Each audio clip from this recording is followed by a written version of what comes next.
जब हमारे नबी के दादा का इंतकाल हुआ तो उनके आखिरी अल्फाज क्या थे और फिर नन्हे मोहम्मद की परवरिश किसने की, चलिए जानते। कुरैश के सरदार, काबा की चाबी के अमीन, सब कबीलों में इज्जत रखने वाले बुजुर्ग हजरत अब्दुल मुत्तलिब बिस्तरे मर्ज पर थे। बड़े बड़े सरदार उनकी चारपाई के पास बैठे थे। उनकी सफेद दाढ़ी सीने पर फैली थी और आंखों में अब भी नूर चमक रहा था, मगर सब जानते थे कि वो साया अब उठने वाला है। लेकिन उनकी निगाहों के सामने बार बार एक नन्हा बच्चा घूम रहा था, वही जो उनके दिल का चैन और सुकून था, वही बच्चा जिनके वालिद को उनकी पैदाइश से पहले ही मिट्टी के सुपुर्द कर दिया गया था और जिनकी वालिदा बीवी आमना भी मदीना के सफर में 2 साल पहले इस दुनिया से रुखसत हो चुकी थी। नन्हे मोहम्मद सल्लल्लाहु अलैहि वसल्लम जो अभी सिर्फ 8 बरस के थे, मगर उनकी पेशानी से एक अजीब सी रोशनी झलकती थी। हजरत अब्दुल मुत्तलिब ने अपने पोते मोहम्मद सल्लल्लाहु अलैहि वसल्लम को अपने पास बुलाया, उनके सर पर प्यार से हाथ फेरा और बहुत प्यार से सीने से लगाया और धीमी आवाज में कहा, ये बच्चा कुछ अलग ही है। फिर उन्होंने अपने बेटों की तरफ देखा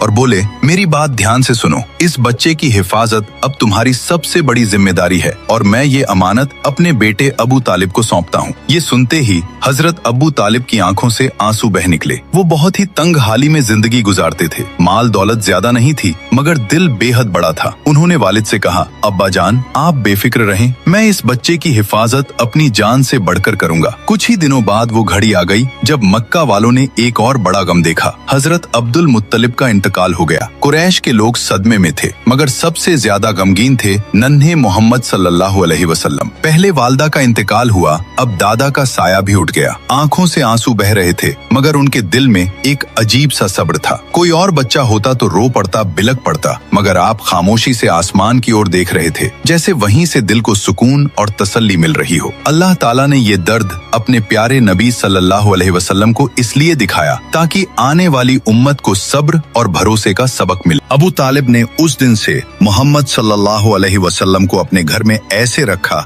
जैसे औलादों का ताज हो। घर छोटा था, खाने में अक्सर कमी रहती थी, मगर जब भी मोहम्मद सल्लल्लाहु अलैहि वसल्लम साथ बैठते बरकत उतर आती। एक वाकया बहुत मशहूर है। एक दिन घर में बस थोड़ा सा खाना बना था, इतना कि 2-3 लोग ही खा सकते थे। बीवी ने कहा, आज तो बच्चे भूखे रह जाएंगे, मगर अबू तालिब ने नन्हे मोहम्मद सल्लल्लाहु अलैहि वसल्लम को पास बैठाया और कहा, बेटा तुम भी हमारे साथ खाओ। जैसे ही आपने बिस्मिल्लाह पढ़कर खाना शुरू किया, वो थोड़ी सी नेमत बढ़ती चली गई। सारे बच्चों ने खा लिया, घर वालों का भी पेट पूरा भर गया, लेकिन फिर भी थाली में खाना बाकी था। ये है मेरे नबी की बरकत, जहाँ थोड़े से खाने में पूरे घर का पेट भर गया। सुभान अल्लाह। जो लोग नबी पाक से सच्ची मोहब्बत करते हैं, कमेंट में सुभान अल्लाह जरूर लिखें और अगले पार्ट के लिए सब्सक्राइब जरूर करें।